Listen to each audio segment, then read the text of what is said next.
At our wedding reception, surrounded by 300 guests celebrating what they thought was the happiest day of my life, my new husband grabbed my phone and smashed it against the marble floor when I refused to delete the business contacts I had spent 5 years building.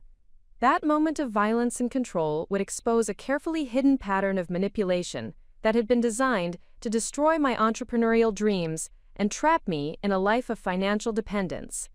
But what Daniel Morrison didn't know was that I had been documenting everything, and his moment of rage would become the catalyst that transformed me from a struggling freelancer into the CEO of a multi-million-dollar consulting empire. Before we jump back in, tell us where you're tuning in from, and if this story touches you, make sure you're subscribed, because tomorrow, I've saved something extra special for you. My name is Victoria Sterling, and this is the story of how I learned that the most dangerous prisons are built not with bars and walls, but with promises, expectations, and the slow erosion of your own dreams. 6 months before that devastating moment at our wedding reception, I thought I was living a fairy tale. I was engaged to Daniel Morrison, a successful real estate developer whose family owned half the commercial properties in downtown Phoenix. I had a thriving freelance marketing consultancy that was finally generating 6-figure revenue after 5 years of relentless work. From the outside, everything looked perfect. But perfection, I was about to discover, can be the most suffocating trap of all. The morning that would set everything in motion began like any other Saturday in our Scottsdale penthouse. The November sun streamed through floor-to-ceiling windows that overlooked the desert landscape I had grown to love during my 8 years in Arizona. I was working at my home office, a converted bedroom that Daniel had reluctantly agreed to let me use for my business operations, responding to emails from potential clients while reviewing proposals for 3 major projects that could double my revenue within 6 months. Sterling Marketing Solutions was my pride and joy, built from nothing more than a laptop, relentless determination, and the marketing degree I had earned while working full-time at a dead-end administrative job.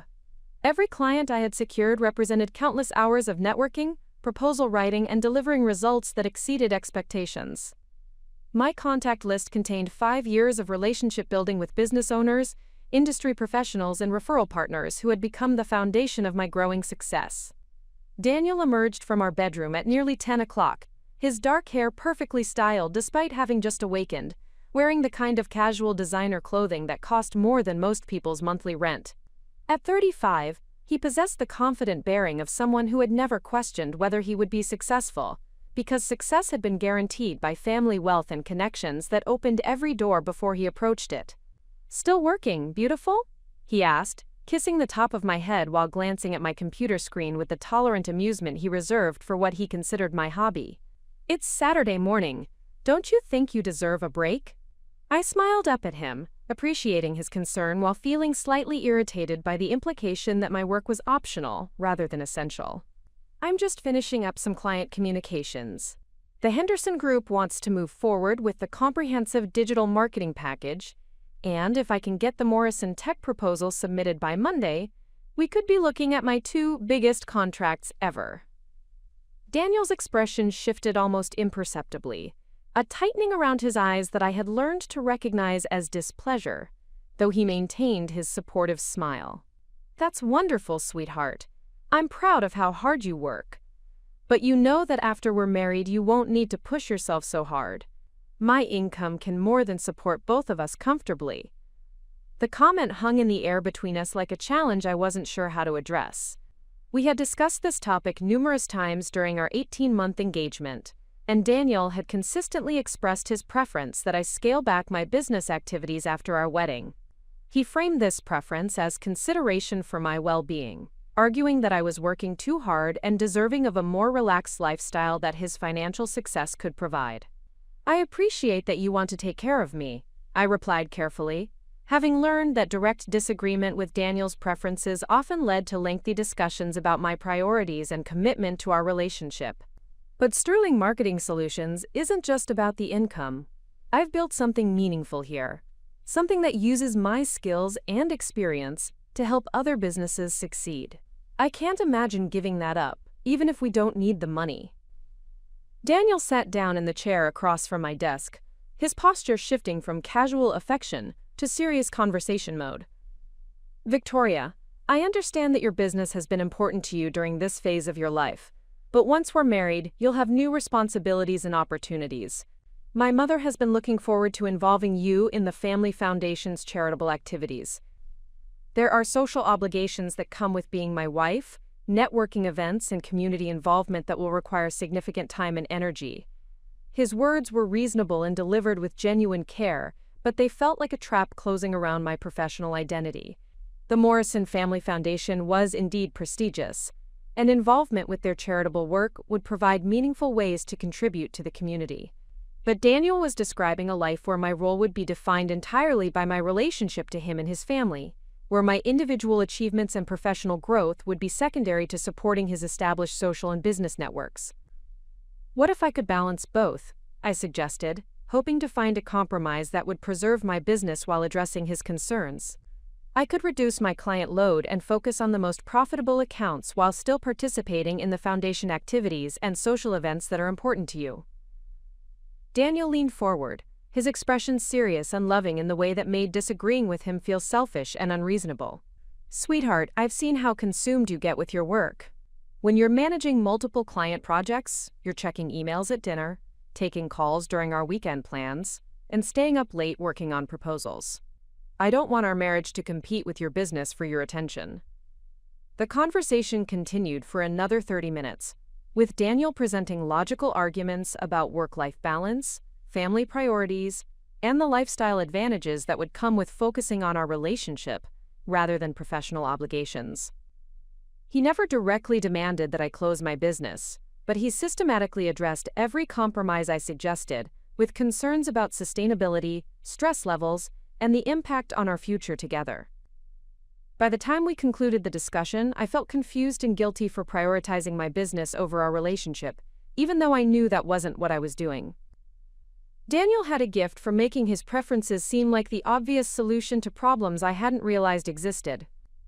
He presented scaling back my business not as his demand, but as the natural evolution of my priorities once I had a husband who could provide financial security. The rest of that weekend passed pleasantly enough, with dinner at our favorite restaurant and a lazy Sunday spent hiking in the desert. But I found myself checking my phone more frequently than usual, responding to client emails with an urgency that felt defensive, as if I were trying to prove something to myself about my commitment to the business I had built. Monday brought a development that would complicate everything Daniel and I had discussed. The Henderson Group, a mid-sized technology company that had been considering my services for 3 months, called to offer me a contract worth $200,000 over 12 months.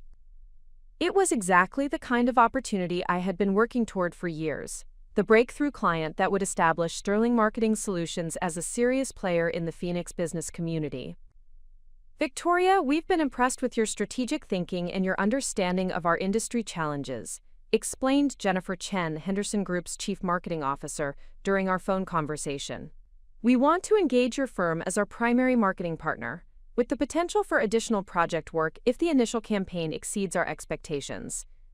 The contract represented validation of everything I had built, proof that my skills and dedication were creating real value in the marketplace, but it also represented exactly the kind of time commitment and professional focus that Daniel had expressed concerns about during our weekend conversation. Accepting the Henderson Group contract would require me to hire additional staff, invest in expanded service capabilities, and dedicate myself fully to building the kind of business that could handle major corporate accounts.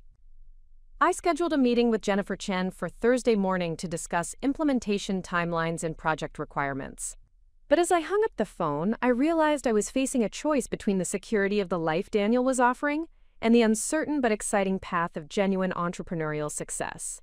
That evening, I shared the news about the Henderson Group contract with Daniel over dinner at home. I had prepared his favorite meal and waited until we were both relaxed before bringing up the subject, hoping to present the opportunity in a way that would help him understand why it was so significant for my professional development.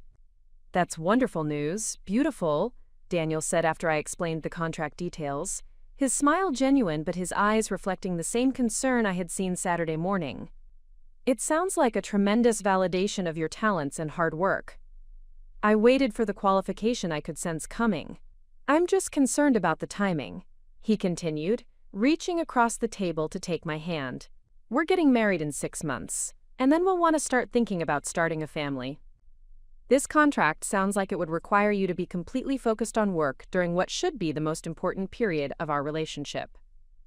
Daniel's concerns were reasonable and delivered with obvious love for me and consideration for our future together. But I was beginning to recognize a pattern in our conversations about my business. Every opportunity was met with gentle discouragement framed as protective concern. Every success was acknowledged but qualified with worries about sustainability or impact on our relationship. Preparing and narrating this story took us a lot of time, so if you are enjoying it, subscribe to our channel, it means a lot to us. Now back to the story. What if we delayed starting a family for a year or two? I suggested, knowing the proposal would be controversial, but hoping Daniel might be willing to adjust our timeline to accommodate this career opportunity. I could build Sterling Marketing Solutions into the kind of business that would eventually run itself, creating long-term financial benefits for both of us. Daniel's expression shifted from concern to something that looked like disappointment, though he maintained his patient and loving tone. "Victoria, we've talked about this. We're both in our 30s, and if we want to have multiple children, we can't delay indefinitely. My mother has been so excited about becoming a grandmother, and my father has been looking forward to passing along family traditions to the next generation." The conversation that followed was the most difficult we had ever had about our future together. Daniel presented a compelling vision of married life that included travel, charitable work, social connections, and eventually raising children who would benefit from both Morrison family resources and the stability that would come from having a mother who was fully present rather than consumed with professional obligations. I found myself defending not just the Henderson Group contract, but my entire identity as an entrepreneur and business owner. Daniel listened patiently to my arguments, acknowledging my passion and dedication while consistently returning to concerns about balance, family priorities, and the question of whether I was choosing professional achievement over personal fulfillment. By the time we went to bed that night, I felt emotionally exhausted and uncertain about everything I had thought I wanted. Daniel held me close, whispering reassurances about our future together and his commitment to supporting whatever decision would make me happiest. But his version of support seemed to require me to choose between being his wife and being myself. The next morning, I woke up before Daniel and sat in my home office, surrounded by the evidence of 5 years of building something meaningful from nothing. Client testimonials covered one wall, thanking me for campaigns that had transformed their businesses. Financial records showed steady growth from my first $1,000 contract to monthly revenues that now exceeded what I had earned annually at my previous job.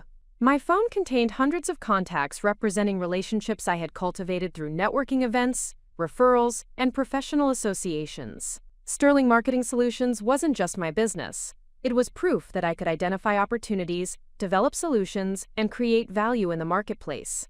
It represented independence, professional identity, and the potential for unlimited growth based entirely on my own skills and determination. But it also represented everything that Daniel seemed to see as competing with our relationship and future family plans. The more successful my business became, the more he expressed concerns about sustainability and balance. The more clients demanded my attention, the more he worried about my ability to be fully present as his wife.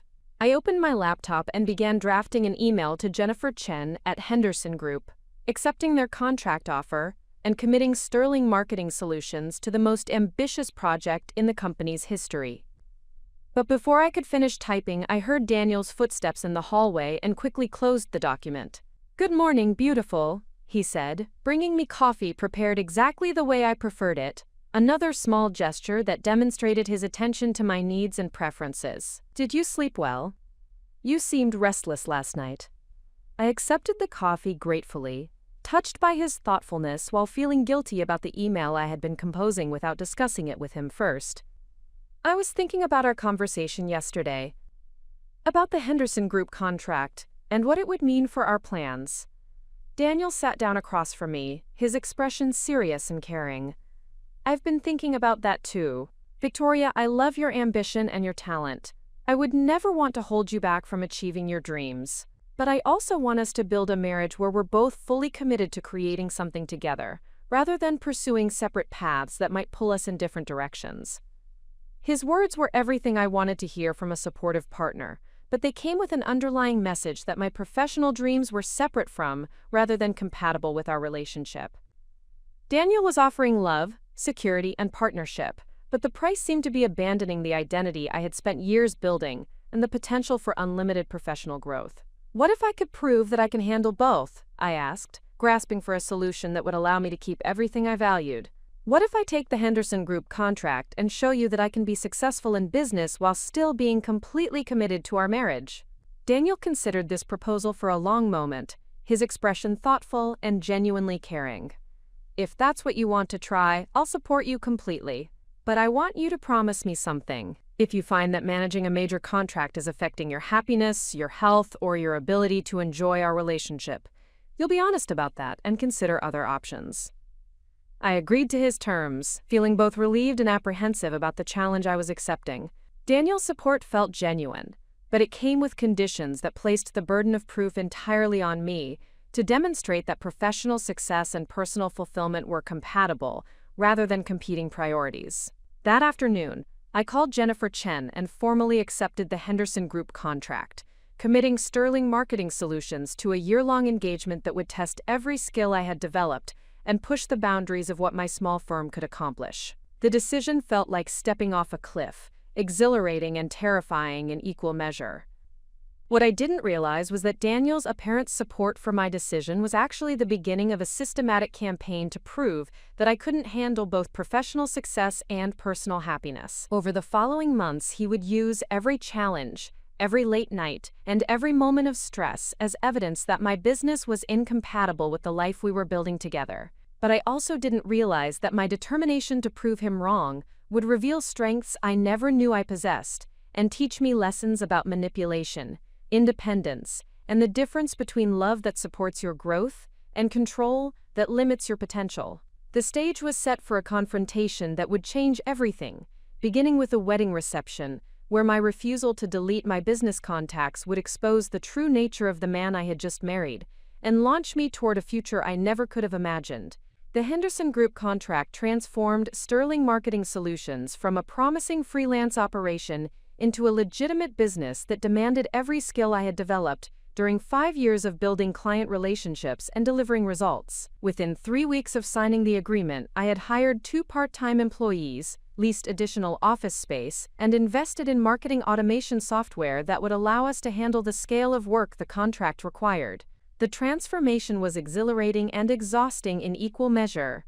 For the first time since starting my business, I was working with a corporate client that had substantial budgets, sophisticated needs, and expectations that pushed me to develop capabilities I had only imagined possessing. Jennifer Chen and her team at Henderson Group were demanding but fair, providing feedback that helped me understand how to position Sterling Marketing Solutions as a strategic partner rather than just a service provider. Daniel's reaction to my professional growth was more complex than I had anticipated. He expressed pride in my achievements and frequently mentioned my success when speaking with friends and family members. But his support came with an undercurrent of concern that manifested in subtle ways. I was only beginning to recognize as manipulation rather than genuine care. "You've been working until midnight 3 nights this week," Daniel observed during dinner at our favorite restaurant, his voice carrying the gentle concern that made disagreeing with him feel selfish. "I'm worried that you're pushing yourself too hard. You look exhausted, and I miss spending relaxed evenings together." His observations were accurate. The Henderson Group project required intensive research, strategic planning, and creative development that consumed most of my waking hours during the initial implementation phase. I was energized by the work but physically drained by the demanding schedule. One had accepted to prove that I could handle major corporate clients. "The first few months are always the most intensive," I explained, hoping Daniel would understand that the current pace was temporary rather than permanent. "Once we have the initial campaigns launched and the systems in place, the workload will become more manageable." This is exactly the kind of opportunity I've been working toward for years. Daniel nodded thoughtfully, reaching across the table to take my hand in a gesture that felt both loving and possessive. "I understand that this contract is important to you, and I want to support your success. But I also want to make sure you're taking care of yourself. We're getting married in 4 months, and I want you to be able to enjoy planning our wedding, rather than being consumed with work stress. The wedding planning had become another source of tension between us, though Daniel presented his concerns as consideration for my well-being, rather than criticism of my priorities. His mother, Patricia Morrison, had assumed primary responsibility for organizing what she described as the social event of the season, involving vendors, venues, and guest lists that reflected the Morrison family's prominence in Phoenix society. Patricia was a formidable woman who had spent 40 years building and maintaining the social connections that supported her husband's real estate empire. She approached wedding planning with the same strategic thinking she applied to charitable fundraising, creating an event that would serve multiple purposes beyond celebrating Daniel and my marriage. The wedding would reinforce family relationships, showcase Morrison family success, and establish my position within their social circle. "Victoria, darling, I need your input on the final menu selections," Patricia announced during one of our weekly planning meetings, spreading catering proposals across the dining room table of their Scottsdale estate. "The reception will have 300 guests, including several of your father's most important business associates. We want everything to be absolutely perfect." The scale of the wedding had grown beyond anything I had envisioned when Daniel and I became engaged. My original preference for an intimate ceremony had been gradually transformed into an elaborate celebration that would require extensive preparation and coordination. Patricia's vision was undeniably elegant, but it felt disconnected from my personality and preferences. "These options all look wonderful," I replied diplomatically, reviewing catering menus that cost more than many people's annual salaries. "I trust your judgment about what will work best for the guest list you've assembled." Patricia smiled approvingly, but I caught a flicker of something that might have been disappointment at my lack of enthusiasm. "I want this to be your dream wedding, Victoria. But I also want you to understand that as Daniel's wife, you'll be representing the Morrison family at social and business events throughout your marriage.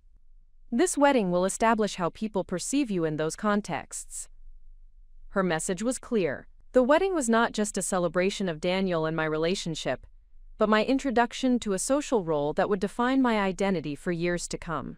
The choices we made about flowers, music, and guest seating would communicate messages about family priorities, social connections, and my willingness to embrace the responsibilities that came with marrying into a prominent family. The weight of these expectations added another layer of complexity to the already demanding schedule. One was managing with the Henderson Group contract. Wedding planning meetings, vendor consultations, and dress fittings required time and mental energy that competed with client deadlines and business development activities. I found myself constantly switching between my professional identity as a strategic marketing consultant and my emerging role as a Morrison family member. The tension between these identities became most apparent during business networking events, where I encountered potential clients and referral partners who could contribute to Sterling Marketing Solutions' continued growth. Daniel typically accompanied me to these events, presenting himself as a supportive partner, while subtly steering conversations toward topics that showcased his own business achievements and family connections. "Victoria has done remarkable work building her consulting practice," Daniel would tell people we met at Chamber of Commerce events and industry conferences. "I'm so proud of her entrepreneurial spirit, though I keep telling her she works too hard. After we're married, I'm hoping she'll find a better balance between business and personal priorities." His comments were intended as compliments, but they consistently undermined my professional credibility by suggesting that my business was a temporary pursuit rather than a serious career commitment. Potential clients who might have been interested in Sterling Marketing Solutions services often responded to Daniel's comments by engaging him in conversations about real estate development, rather than exploring marketing consulting opportunities with me. I began attending some networking events without Daniel, explaining that I needed to focus entirely on business development rather than social interaction. His reaction to this decision revealed the first clear indication of the controlling behavior that had been disguised as protective concern throughout our relationship. "I don't understand why you need to attend these events alone," Daniel said when I mentioned plans to attend a digital marketing conference in Scottsdale without him. "We're a team now, and I enjoy supporting your business activities. Besides, many of the people at these events could be valuable connections for both of our careers." The conversation took place in our kitchen on a Tuesday evening after I had spent 12 hours working on Henderson Group deliverables. I was exhausted and looking forward to a quiet dinner, But Daniel's reaction to my networking plans required immediate attention and careful navigation. "I appreciate your support at these events," I replied, choosing my words carefully to avoid the lengthy discussions that tended to follow when Daniel perceived criticism of his involvement in my business activities. "But this particular conference is focused specifically on technical aspects of digital marketing that might not be interesting for you. I'll be more effective if I can concentrate entirely on learning and making professional connections." Daniel's expression shifted from confusion to something that looked like hurt feelings, though he maintained his reasonable and caring tone. "Victoria, I want to understand what's changed. You used to enjoy having me at business events, and I thought I was helpful in making connections and supporting your conversations with potential clients." His observation was partially accurate. During the early stages of building Sterling Marketing Solutions, Daniel's presence at networking events had provided social confidence and open conversations with business owners who were impressed by his family connections and real estate expertise. But as my own professional reputation developed, his well-intentioned support had begun feeling more like oversight than assistance. "Nothing has changed in terms of how much I value your support," I assured him, hoping to address his concerns without triggering a larger conversation about independence and partnership roles. "I just think this particular event will be more productive if I can focus entirely on the technical content rather than splitting my attention between learning and social interaction." The discussion continued for nearly an hour, with Daniel expressing confusion about my apparent desire for independence and concern about whether I was pulling away from him as we approached our wedding date. He presented his involvement in my business activities as evidence of his commitment to our partnership, making my preference for professional autonomy seem like rejection of his love and support. By the time we resolved the conversation, I felt guilty for wanting to attend a professional conference without my fiancé, and confused about whether my desire for independence was reasonable or selfish. Daniel's ability to frame his preferences as relationship necessities made it difficult to distinguish between legitimate partnership concerns and controlling behavior disguised as care. The Digital Marketing Conference proved to be exactly the kind of professional development opportunity that Sterling Marketing Solutions needed to expand service capabilities and attract additional corporate clients. I learned about emerging trends in marketing automation, connected with potential strategic partners, and identified software solutions that could dramatically improve efficiency for the Henderson Group project and future clients. But the most significant outcome of attending the conference alone was the realization that I felt more confident and professionally competent when I wasn't managing Daniel's presence alongside my own business objectives. Without the need to include him in conversations or explain technical concepts that didn't interest him, I could engage more authentically with other marketing professionals and focus entirely on opportunities for professional growth. This realization was both liberating and concerning. I loved Daniel and wanted him to be involved in all aspects of my life, but I was beginning to understand that his involvement often came with subtle pressure to modify my priorities, limit my ambitions, or present myself in ways that supported his preferences rather than my professional goals. The tension between these competing needs intensified as we entered the final months before our wedding. Patricia Morrison's planning activities required increasing amounts of my time and attention, while the Henderson Group contract demanded peak performance during the most critical phase of campaign implementation. Sterling Marketing Solutions was experiencing the kind of growth that required strategic decisions about hiring, service expansion, and long-term business development. "I've been thinking about our conversation regarding work-life balance," Daniel said during dinner one evening in February, 3 months before our wedding date. "I have a proposal that might address both of our concerns about managing your business alongside our marriage and family plans." Daniel's proposal was carefully thought out and presented with the loving consideration that characterized all of his attempts to influence my decision-making. He suggested that I consider transitioning Sterling Marketing Solutions from a full-service consulting firm to a boutique practice that would focus exclusively on high-value clients who required minimal ongoing management. This approach would preserve my professional identity while creating the flexibility necessary for marriage and eventual family responsibilities.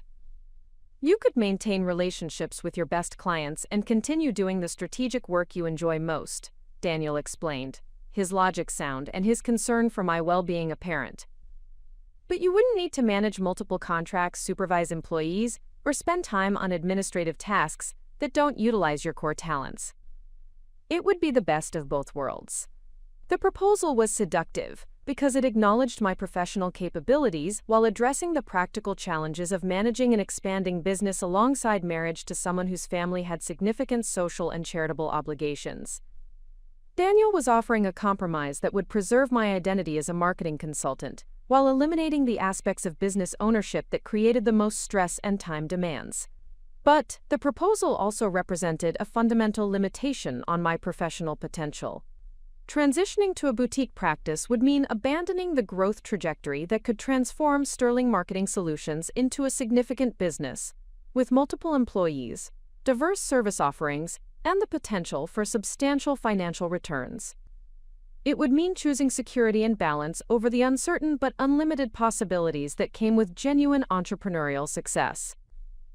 "I appreciate that you've thought so carefully about this," I replied, stalling for time while I processed the implications of his suggestion. "Let me finish the Henderson Group project and see how I feel about managing this level of work alongside wedding planning and the transition to married life." Daniel agreed to postpone any major decisions until after our wedding, but his proposal had introduced a new dynamic into our relationship. He was no longer simply expressing concerns about my work schedule or offering general support for whatever decisions would make me happiest. He was actively advocating for a specific vision of my professional future that aligned with his preferences for our married life together. The final months of wedding planning passed in a blur of vendor meetings, dress fittings, and guest list management that consumed most of my non-working hours. Patricia Morrison's vision for our celebration had evolved into an elaborate production that required coordination between florists, caterers, musicians, and venue staff, who all reported directly to her rather than to me. I felt like a participant in, rather than the organizer of my own wedding. The Henderson Group project reached successful completion 2 weeks before our wedding date, delivering results that exceeded Jennifer Chen's expectations and establishing Sterling Marketing Solutions as a credible partner for major corporate accounts. The success felt vindicating after months of managing demanding deadlines alongside wedding preparation stress, proving that I could handle significant professional challenges without sacrificing quality or client satisfaction. "Congratulations on completing such a successful project," Daniel said when I shared the final Henderson Group results with him. "I'm proud of what you've accomplished, and I think this proves that you can handle anything you set your mind to. Now you can focus entirely on enjoying our wedding and starting our married life together without the pressure of major business deadlines." His words were supportive and loving, but they carried an implication that the Henderson Group project represented the culmination of my business ambitions rather than the foundation for greater professional achievements. Daniel seemed to view my success as validation that I could now afford to prioritize our relationship over continued business growth. What Daniel didn't realize was that completing the Henderson Group project had given me confidence in my professional capabilities and a clearer vision of what Sterling Marketing Solutions could become with continued focus and strategic development. Rather than feeling ready to scale back my business activities, I was more motivated than ever to pursue the kind of entrepreneurial success that would establish my company as a leader in the Phoenix marketing consulting market. The stage was set for a confrontation between Daniel's vision of our married life and my determination to build something significant and lasting through my own skills and efforts. Neither of us anticipated how dramatically that confrontation would unfold at our wedding reception, or how a single moment of violence would expose the true nature of our relationship and launch me toward a future I never could have imagined. The final week before our wedding brought an intensity of preparation that consumed every available moment and revealed the true scope of Patricia Morrison's vision for what she consistently referred to as the social event of the season. The Phoenician Resort's ballroom had been transformed into an elaborate showcase of white roses, crystal chandeliers, and gold accents that would accommodate 300 guests for what Patricia described as a celebration worthy of the Morrison family legacy. My role in these final preparations felt increasingly peripheral, despite being the bride whose marriage was supposedly being celebrated. Patricia managed vendor coordination, guest relations, and logistical details, with the efficiency of someone who had spent decades organizing high-profile social events. She consulted with me on major decisions, but clearly preferred when I expressed enthusiasm for her choices, rather than suggesting alternatives that might complicate her carefully orchestrated plans. Daniel seemed energized by the approaching wedding in ways that highlighted the differences between his priorities and mine. While I felt overwhelmed by the scale of celebration Patricia had organized, he thrived on the social significance of an event that would reinforce his position within Phoenix's business and social communities. He spoke frequently about specific guests whose attendance represented important relationship-building opportunities, and seemed particularly pleased that several prominent business leaders had rearranged their schedules to participate in our celebration. "This wedding is going to establish us as a power couple in Phoenix," Daniel told me during one of our final planning conversations, his excitement evident as he reviewed the guest list that Patricia had assembled. "The connections we make during this event will benefit both of our careers for years to come. Your marketing expertise and my real estate background, combined with the Morrison family network, will create opportunities neither of us could access independently." His perspective on our wedding as a strategic networking opportunity, rather than primarily a celebration of our relationship, felt uncomfortable, but I recognized the practical value of the connections he was describing. Many of the business leaders attending our reception could potentially become clients for Sterling Marketing Solutions, and establishing relationships within Daniel's established network could accelerate my professional growth in ways that years of individual networking might not achieve. However, Daniel's enthusiasm for the business benefits of our wedding came with expectations about how I would present myself and my professional priorities during the reception and in future social interactions with his family's connections. He had made several comments about the importance of appearing balanced, rather than overly focused on work, when meeting people who might form lasting impressions about my character and priorities. "I want everyone to see how talented and accomplished you are," Daniel explained when I questioned his suggestions about conversation topics and professional positioning. "But I also want them to understand that you're someone who values family and relationships above career advancement. That's the kind of person who fits well within the Morrison family's social circle and business network." The distinction Daniel was drawing between being accomplished and being career-focused revealed his underlying expectations about how marriage would modify my professional identity. He wanted me to be recognized for my marketing expertise and business success, but only within the context of someone whose primary priorities were family relationships and social responsibilities rather than continued professional growth and achievement. This tension between professional recognition and modified priorities became particularly apparent during the final business meetings I conducted in the week before our wedding. Sterling Marketing Solutions had received inquiries from 3 potential clients who had learned about the Henderson Group project's success and were interested in similar comprehensive marketing strategies for their own companies. The timing was both exciting and problematic, offering validation of my growing reputation while requiring immediate attention during the most demanding week of wedding preparation. "I understand this is terrible timing with your wedding this weekend," said Michael Rodriguez, founder of a growing software development company, during a phone consultation 3 days before the ceremony. "But we're facing a critical deadline for a product launch that could determine our company's viability. If Sterling Marketing Solutions could help us develop a strategic marketing plan, it could literally save our business." The emotional appeal of Rodriguez's situation resonated deeply with my entrepreneurial instincts and my genuine desire to help business owners overcome challenges that threaten their survival. His company's product had genuine market potential, but they lacked the marketing expertise necessary to reach their target audience effectively. Sterling Marketing Solutions could provide exactly the strategic guidance they needed to transform a promising product into a successful business. However, accepting Rodriguez's project would require intensive work during the honeymoon period Daniel and I had planned for recovering from the wedding and beginning our married life together. We had reserved 2 weeks for a combination of travel and relaxation that Daniel described as essential for transitioning from the stress of wedding planning to the enjoyment of being married. When I mentioned Rodriguez's inquiry to Daniel, his reaction was more intense than I had anticipated. Rather than the gentle concern that typically characterized his responses to my business opportunities, he expressed what appeared to be genuine frustration about the timing and my apparent consideration of accepting work during our honeymoon period.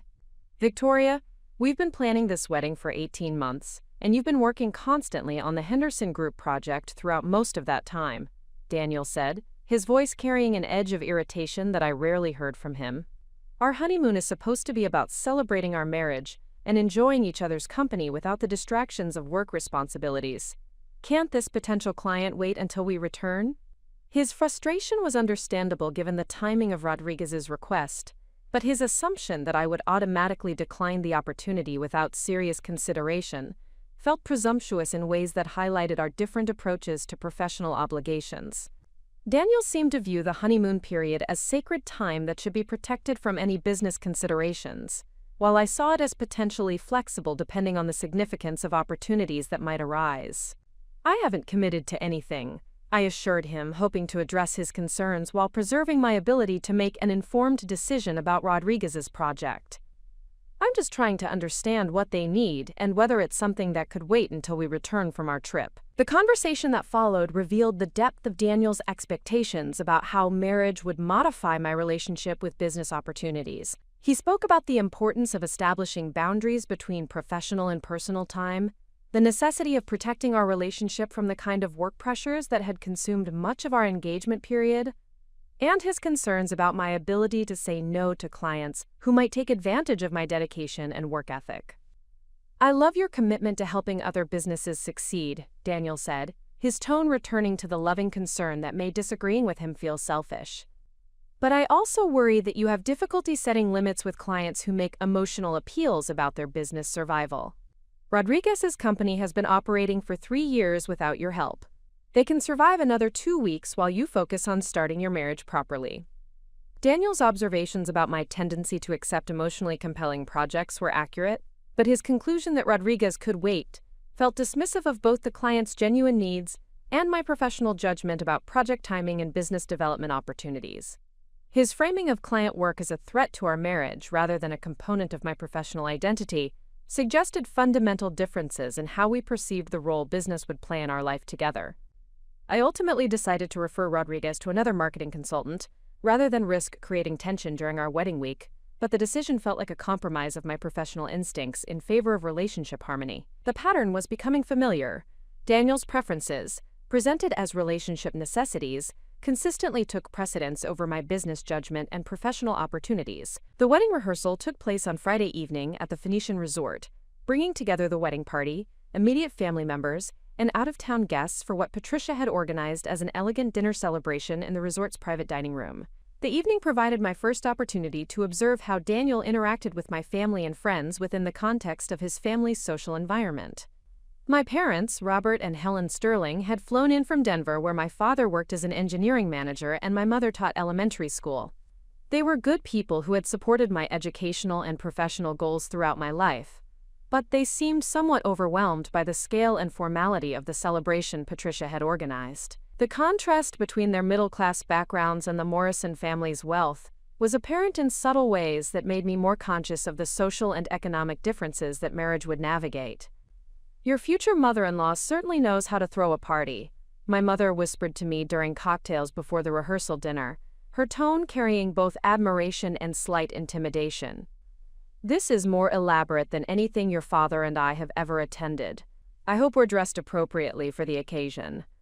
My parents were dressed perfectly appropriately, but their concern about fitting into Daniel's family's social environment highlighted the cultural adjustment that marriage would require not just for me but for my entire family. The Sterling family's values emphasized education, hard work, and personal achievement, but within a framework of middle-class expectations and resources that differed significantly from the Morrison family's approach to success and social positioning. Daniel navigated these differences with skillful diplomacy, engaging my parents in conversations about their careers and interests, while gradually introducing them to other guests whose backgrounds and achievements would impress them. He presented my family's accomplishments in ways that emphasized their character and values rather than their economic circumstances, making them feel welcomed rather than out of place within his family's social circle. However, I noticed that Daniel's presentation of my professional achievements followed a similar pattern to his comments at business networking events. He acknowledged Sterling Marketing Solutions' success and my marketing expertise, but consistently framed my business as something I had built during our engagement period, rather than as an ongoing career commitment that would continue throughout our marriage. "Victoria has done remarkable work building her consulting practice over the past few years," Daniel told his father's business associates during cocktail conversations. She's incredibly talented and dedicated, though I keep telling her she works too hard. I'm looking forward to helping her find better balance once we're married and can share responsibilities more equally. Quote, "These comments were intended as compliments that would impress other business leaders with my capabilities, while also communicating Daniel's role as a supportive husband who would help me achieve better work-life balance. But they consistently positioned my business success as something that would be modified rather than expanded through marriage, creating impressions that could limit future business opportunities with people who might otherwise become important clients or referral sources." The rehearsal dinner conversation that proved most significant took place between Daniel and my best friend Sarah Chen, who had flown in from Los Angeles where she worked as a corporate attorney specializing in mergers and acquisitions. Sarah had been my closest friend since college and had witnessed both my struggles to build Sterling Marketing Solutions and my relationship development with Daniel over the past 2 years. "I'm so proud of everything Victoria has accomplished with her business," Sarah told Daniel during dinner, her tone warm but with an underlying intensity that suggested deeper meaning. "She's built something really significant from nothing, and it's exciting to see how much potential there is for continued growth. I hope marriage will support, rather than limit her professional ambitions." Daniel's response to Sarah's comment was carefully diplomatic, but it revealed his discomfort with direct challenges to his vision of how marriage would affect my professional priorities. "I want nothing more than to support Victoria's success and happiness," he replied, his tone friendly but slightly defensive. "But I also want to make sure she has the opportunity to enjoy life beyond work responsibilities. Balance is important for long-term success and personal fulfillment." The exchange was polite and reasonable on both sides, but it highlighted the fundamental tension between Daniel's protective approach to my professional activities and Sarah's advocacy for my continued business growth. Sarah understood my entrepreneurial ambitions and the satisfaction I derived from building something significant through my own efforts. Daniel understood my tendency toward overwork and his desire to provide the security that would allow me to make choices based on personal fulfillment rather than financial necessity. Both perspectives had merit, but they represented different visions of what my future should look like, and different assumptions about what would make me happiest in the long term.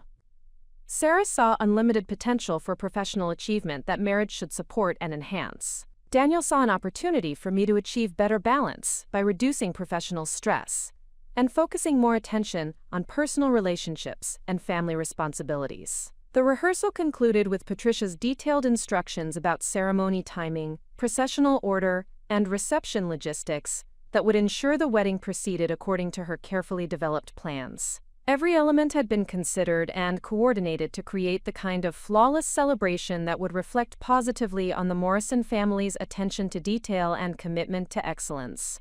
As I prepared for bed in the bridal suite that Patricia had reserved for me at the resort, I felt simultaneously excited and apprehensive about the ceremony that would take place the following afternoon. The wedding would represent the culmination of 18 months of planning and the beginning of a married life that would require navigating the complex dynamics I had observed during the rehearsal dinner conversations. My phone buzzed with final messages from clients, vendors, and friends who were sending good wishes for the wedding day.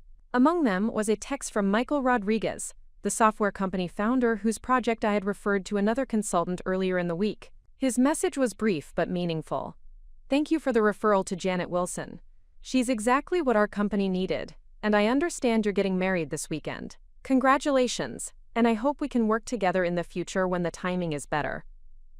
Rodriguez's message reminded me that declining his project had been the right decision for managing wedding week stress, but it also represented the first of what would likely be many choices between business opportunities and the relationship expectations that came with being Daniel's wife. The decision-making framework that had guided my professional development for 5 years would need to be recalibrated to account for marriage responsibilities and Daniel's preferences about work-life balance. As I fell asleep in the luxurious bridal suite, surrounded by wedding preparations that would culminate in tomorrow's ceremony, I felt confident that Daniel and I could navigate these challenges successfully. We loved each other, shared compatible values about family and success, and both wanted to build a marriage that would support our individual growth while creating something meaningful together. What I didn't anticipate was how dramatically the events of our wedding reception would expose the true nature of Daniel's expectations about marriage and control, or how a single moment of violence would reveal that the man I was marrying was not the supportive partner I believed him to be. but someone whose love came with conditions that would ultimately require me to choose between his approval and my own identity. The morning of our wedding dawned with the kind of crystalline Arizona sunshine that transforms the Sonoran Desert into a landscape of impossible beauty. From the bridal suite windows at the Phoenician Resort, I could see the ceremonial gardens, where Patricia Morrison had orchestrated what would undoubtedly be remembered as one of the most elegant weddings in Phoenix social history. White roses cascaded from every available surface, crystal accents caught and reflected the morning light, and the carefully manicured grounds provided a backdrop that seemed designed specifically for the kind of photographs that would grace society pages and family archives for generations. I woke before my alarm, energized by anticipation, despite the late evening of final preparations and emotional conversations that had characterized the rehearsal dinner. Today would mark the beginning of a new chapter in my life, the formalization of a partnership with a man who loved me deeply and wanted to build something meaningful together. The challenges we had navigated during our engagement regarding work-life balance and professional priorities felt manageable in the context of the commitment we were making to support each other's growth and happiness. Sarah Chen arrived at 7 o'clock to begin the morning preparations that Patricia had scheduled with military precision. As my maid of honor, Sarah would coordinate the complex timeline of hairstyling, makeup application, photography sessions, and final preparations that would transform the bridal suite into command central for the day's most important activities. Her presence provided both practical support and emotional grounding as I prepared to transition from engaged woman to married wife. "How are you feeling?" Sarah asked as she helped me organize the various elements of my wedding outfit. From the custom-designed dress that had required 6 months of fittings to the vintage jewelry that represented 4 generations of Morrison family brides. Nervous? Excited? Ready to become Mrs. Daniel Morrison? The question was simple, but it touched on the complex emotions I had been processing throughout the final weeks of wedding preparation. I felt deeply in love with Daniel and genuinely excited about the life we would build together. But I also felt apprehensive about the adjustments that marriage would require, particularly regarding my professional identity and the business I had spent 5 years developing into something significant and personally meaningful. "I feel ready," I replied, choosing words that reflected my genuine commitment while acknowledging the uncertainty that accompanied any major life transition. Daniel and I have worked through most of our concerns about balancing marriage and career responsibilities. I think we understand each other's priorities and have found ways to support each other's goals while building something together that neither of us could achieve independently. Sarah smiled, but I detected a flicker of concern in her expression that suggested she harbored reservations about Daniel's approach to my professional activities. As someone who had built her own successful legal career while navigating the challenges of corporate advancement and work-life integration, Sarah understood both the opportunities and obstacles that ambitious women faced when making major personal commitments. "I hope he continues to be as supportive of your business growth as he's been during your engagement," Sarah said carefully, her tone neutral but carrying implications that reflected our conversations over the past months about Daniel's subtle attempts to modify my professional priorities. "You've built something really impressive with Sterling Marketing Solutions, and it would be a shame to limit that growth just when you're positioned for major expansion." Sarah's comment highlighted the central tension I had been grappling with throughout our engagement period. Daniel expressed pride in my professional achievements and consistently described himself as supportive of my business success. However, his definition of support seemed to require modifications in my approach to client work, business development, and long-term strategic planning that would ensure my professional activities remained secondary to our relationship and family responsibilities. The morning preparation activities provided a welcome distraction from these complex considerations. Patricia Morrison had arranged for a team of beauty professionals whose expertise transformed the bridal suite into an elaborate salon, where every detail of my appearance would be perfected according to her vision of how a Morrison family bride should look on her wedding day. The process was simultaneously relaxing and overwhelming, requiring several hours of careful attention to hairstyling, makeup application, and wardrobe coordination that would create the kind of flawless presentation expected for such an important social event. My mother Helen arrived during the makeup phase, bringing with her the kind of emotional warmth and practical support that had characterized her approach to parenting throughout my life. She had flown in from Denver 2 days early to participate in the final wedding preparations, but this was her first opportunity to spend quiet time with me, since the rehearsal dinner's formal activities had consumed most of our previous interactions. "You look absolutely radiant," my mother said as she watched the makeup artist apply the final touches that would ensure my appearance photographed beautifully under the various lighting conditions we would encounter throughout the day. "I'm so proud of the woman you've become, and the life you're building with Daniel. Your father and I couldn't be happier about this marriage." My parents' approval of Daniel and our relationship had been consistent throughout our engagement, though I recognized their perspective was influenced by their appreciation for his financial stability, family connections, and apparent commitment to treating me well. They had witnessed my struggles to build sterling marketing solutions during periods of financial uncertainty and irregular income, and they viewed Daniel's ability to provide security as a significant advantage that would allow me to pursue my professional interests without the stress of worrying about basic financial needs. "Thank you for everything you and Dad have done to make this day special," I replied, feeling genuinely grateful for their support, while also recognizing that their vision of successful marriage emphasized security and partnership over individual achievement and professional growth. "I know the scale of this celebration is much larger than anything you experienced with your own wedding, but Patricia has been wonderful about including our family in all the planning decisions." The conversation with my mother continued throughout the morning preparation activities, covering topics that ranged from practical advice about marriage adjustment to emotional reflections on the significance of the commitment I was making. Her perspective provided valuable context for understanding marriage as a partnership that required compromise, communication, and mutual support for navigating the various challenges that life would inevitably present. However, I noticed that my mother's advice consistently emphasized adaptation and accommodation, rather than maintaining individual identity and pursuing personal goals within the context of marriage. Her generation had approached marriage with different expectations about gender roles, professional priorities, and the balance between individual fulfillment and family responsibilities. While her insights were valuable, they reflected assumptions about marriage that might not align with my own vision of how Daniel and I would navigate the intersection between personal relationship and professional ambitions.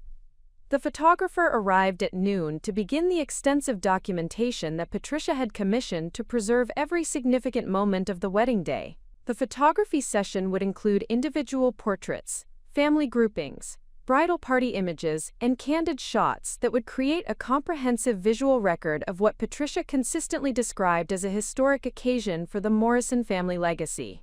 During the individual portrait session, I had the opportunity to see myself fully transformed into the vision of bridal elegance that Patricia had orchestrated through months of careful planning and coordination. The custom wedding dress fit perfectly, the vintage jewelry complemented the overall aesthetic beautifully, and the professional hair and makeup created the kind of sophisticated appearance that would photograph well in the various settings we would encounter throughout the day. Looking at myself in the full-length mirrors that the photographer had positioned around the bridal suite, I felt a complex mixture of emotions that reflected both excitement about the commitment I was making and apprehension about the changes that marriage would bring to my daily life and professional identity. The woman in the mirror looked confident, elegant, and ready to embrace the responsibilities that came with becoming Daniel Morrison's wife and a member of one of Phoenix's most prominent families. But underneath the surface transformation, I remained the same person who had built a successful business through determination, creativity, and an unwillingness to accept limitations on what was possible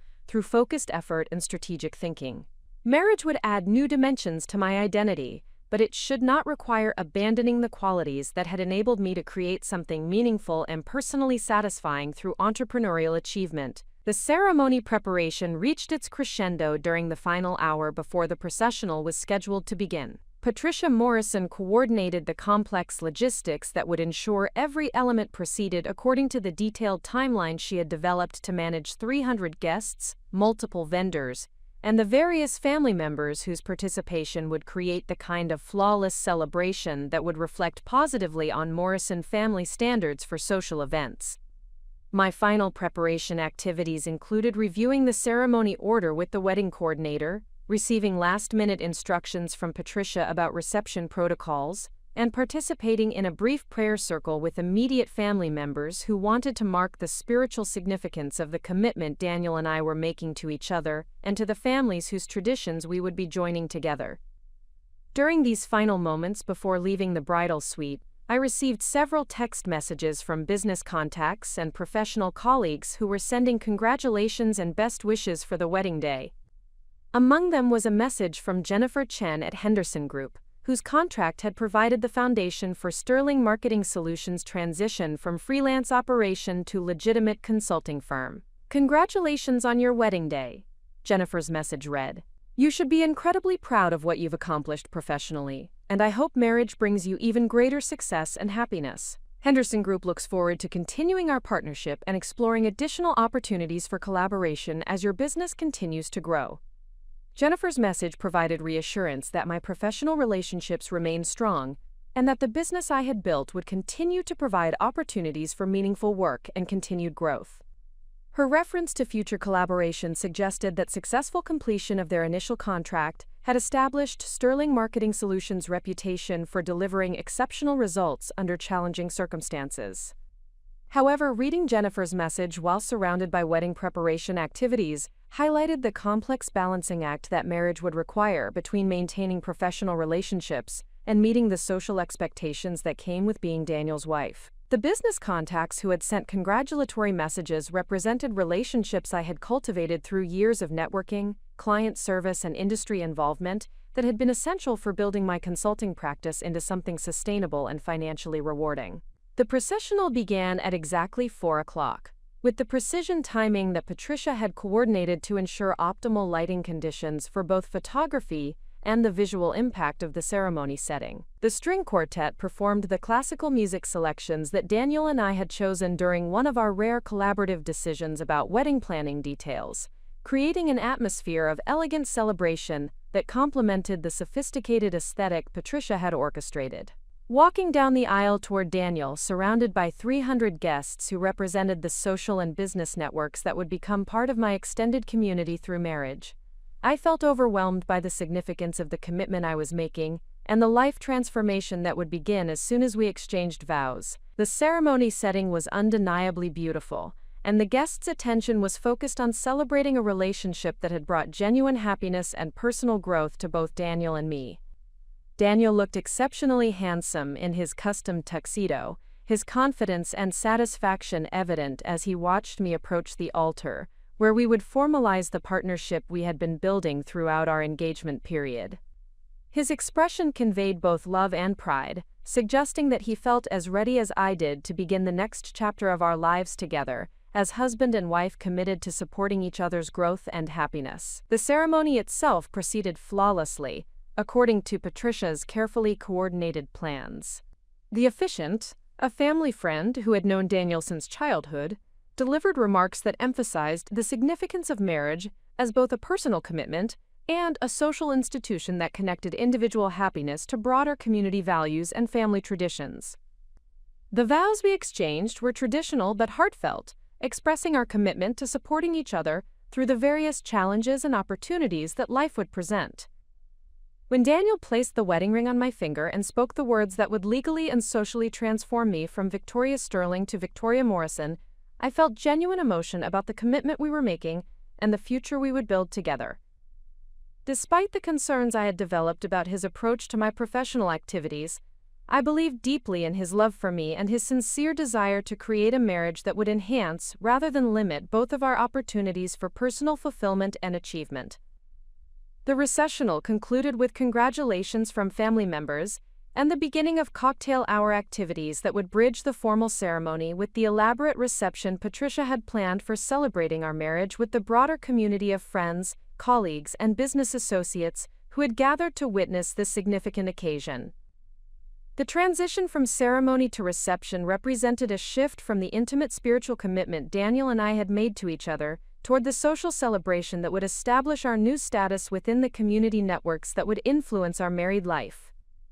As we moved from the ceremony location to the reception venue, I felt confident that we had successfully navigated the most complex aspects of wedding planning and were prepared to enjoy celebrating our marriage with the people who mattered most to both of us. The challenges we had discussed regarding work-life balance and professional priorities felt manageable within the context of the love and commitment we had just formalized through our wedding vows. What I could not have anticipated was how the evening's celebration would reveal aspects of Daniel's character that had been carefully concealed throughout our engagement, or how a single moment of violence and control would expose the true nature of his expectations about marriage and transform what should have been the happiest day of my life into the catalyst for the most difficult and ultimately transformative period of my personal and professional development. The cocktail hour that preceded our formal reception provided the first indication that the evening would unfold differently than I had anticipated. Patricia Morrison had orchestrated the event with her characteristic attention to detail, transforming the Phoenician Resort's ballroom into an elegant showcase that would impress even the most sophisticated guests among Phoenix's business and social elite. Crystal chandeliers cast warm light over arrangements of white roses and gold accents, while a jazz quartet provided sophisticated background music that encouraged conversation without overwhelming the social interactions that were the primary purpose of the gathering. The guest list represented a comprehensive cross-section of Daniel's family connections, business relationships, and social networks that had been cultivated over decades of strategic relationship building within Phoenix's most influential circles. Real estate developers, banking executives, prominent attorneys, and established business owners mingled with family members and longtime friends, creating the kind of networking environment that could generate opportunities and partnerships extending far beyond the celebration of our marriage. However, as I moved through the cocktail reception, accepting congratulations, and engaging in conversation with guests I was meeting for the first time, I began to notice patterns in how people responded to my professional background and business activities. The responses fell into distinct categories that revealed different assumptions about how marriage would affect my career priorities and long-term professional goals. Business associates of Daniel's father expressed polite interest in Sterling Marketing Solutions, while clearly viewing my consulting work as a temporary pursuit that would naturally diminish in importance once I assumed the social and family responsibilities that came with being a Morrison family member. Their congratulations focused primarily on the marriage itself rather than acknowledging the professional achievements that had occupied most of my attention and energy for the past 5 years. "Congratulations on your beautiful wedding," said Thomas Bradley, a prominent commercial real estate developer who had worked with Daniel's father on several major projects. "Daniel is fortunate to have found such an accomplished woman, though I suspect you'll find plenty to keep you busy with family obligations and the charitable activities that Patricia has been looking forward to sharing with you." Bradley's comment was representative of similar conversations throughout the cocktail hour. The business leaders who comprised a significant portion of our guest list acknowledged my professional background, but consistently framed marriage as a transition toward different priorities, rather than an opportunity to build upon existing achievements while adding new dimensions to my life. Their perspective reflected traditional assumptions about gender roles and family responsibilities that felt increasingly uncomfortable as the evening progressed. The responses from my own professional contacts were markedly different, reflecting genuine understanding of what Sterling Marketing Solutions represented and appreciation for the growth potential that continued business development could provide. Several marketing professionals and business owners who had attended the wedding specifically to support my career progression expressed enthusiasm about future collaboration opportunities and recognition of the strategic advantages that would come from establishing myself within Daniel's family's extensive business networks. "Victoria, congratulations on your wedding and on everything you've accomplished professionally," said Rachel Martinez, a fellow marketing consultant who had become both a competitor and collaborator on various projects throughout my business development efforts. "I'm excited to see how marriage enhances, rather than limits, your professional opportunities. The Morrison family connections could open doors that would accelerate Sterling Marketing Solutions' growth in ways that individual networking might take years to achieve." Rachel's perspective aligned with my own vision of how marriage should function as a partnership that amplified both individuals' capabilities, rather than requiring one person to diminish their ambitions in service of the other's established priorities. Her recognition of the potential business advantages that would come through Daniel's family networks validated my belief that marriage could enhance rather than constrain professional growth if approached with strategic thinking and mutual support. The contrast between these different perspectives on my professional future became increasingly apparent as the cocktail hour progressed and formal reception activities began. Daniel moved through the crowd with natural confidence, introducing me to important business contacts, while simultaneously communicating subtle messages about his expectations for how I would balance professional activities with the social responsibilities that would define my role within his established community networks. "I want you to meet my wife Victoria," Daniel would say when introducing me to business associates and family friends. "She's built an impressive marketing consulting practice, though I keep telling her she works too hard. I'm looking forward to helping her find better balance once we settle into married life and can share responsibilities more equally." These introductions were intended as compliments that would establish my professional credibility, while also positioning Daniel as a supportive husband who would help me achieve healthier work-life integration. However, the consistent emphasis on reducing rather than expanding my professional activities created impressions that could limit future business opportunities with people who might otherwise become valuable clients or referral sources. The pattern became particularly pronounced when Daniel introduced me to several business owners who expressed initial interest in Sterling Marketing Solutions services, but responded to his comments about work-life balance by shifting conversations toward topics that focused on his real estate expertise rather than exploring potential marketing consulting opportunities. His well-intentioned efforts to protect me from what he perceived as excessive work demands were inadvertently undermining the professional relationship building that networking events were designed to facilitate. The formal reception began with Patricia Morrison serving as master of ceremonies for the various traditional activities that would mark the significant moments of our wedding celebration. The dinner service featured a menu that had been selected to impress guests while accommodating the dietary preferences and cultural backgrounds represented within our diverse guest list. The attention to detail was impeccable, reflecting Patricia's experience organizing high-profile social events that needed to satisfy multiple constituencies, while maintaining the elegant atmosphere that supported meaningful conversation and relationship building. During dinner, I found myself seated at the head table between Daniel and my father, providing an optimal vantage point for observing the social dynamics that were unfolding throughout the ballroom. The seating arrangements that Patricia had developed strategically positioned influential business leaders near family members, who could facilitate introductions and conversations that might generate future opportunities for various attendees. The wedding reception was serving multiple purposes beyond celebrating our marriage, functioning as a networking event that would reinforce existing relationships while creating possibilities for new business partnerships and social connections. The dinner conversation at our table focused primarily on family traditions, business achievements, and the various charitable activities that occupied much of Patricia Morrison's attention throughout the year. Daniel's father, Charles Morrison, shared stories about the real estate projects that had established the family's prominence within Phoenix's business community, while Patricia described the foundation work that had become her primary focus since their children had reached adulthood and no longer required daily parental involvement. "Victoria, I'm looking forward to involving you in our foundation's educational initiatives," Patricia said during a conversation about charitable priorities and community involvement opportunities. "Your marketing expertise could be invaluable for developing communication strategies that would increase public awareness of the programs we support. It would be meaningful work that uses your professional skills while contributing to causes that make a real difference in our community." Patricia's invitation to participate in foundation activities represented exactly the kind of opportunity that could provide purposeful work while building relationships within the Morrison family's established networks.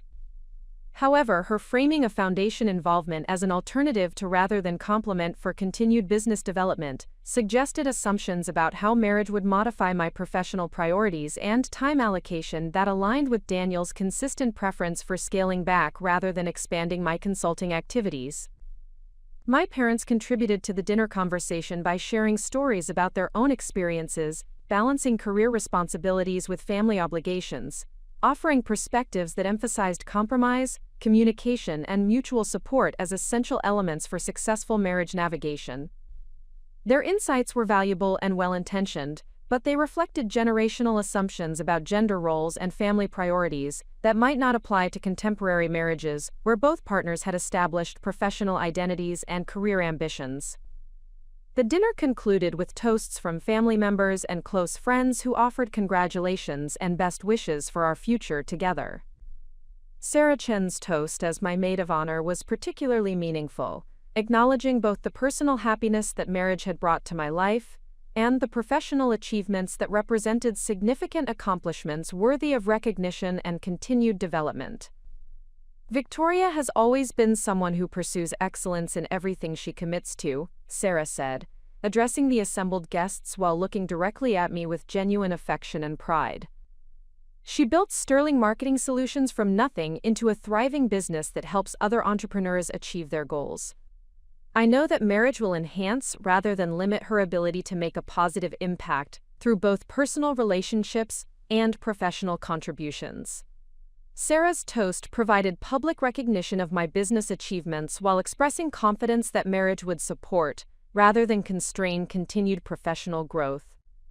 Her words created a counterpoint to the various conversations throughout the evening that had emphasized scaling back work activities in favor of family responsibilities and social obligations that would define my role within the Morrison family's established community networks.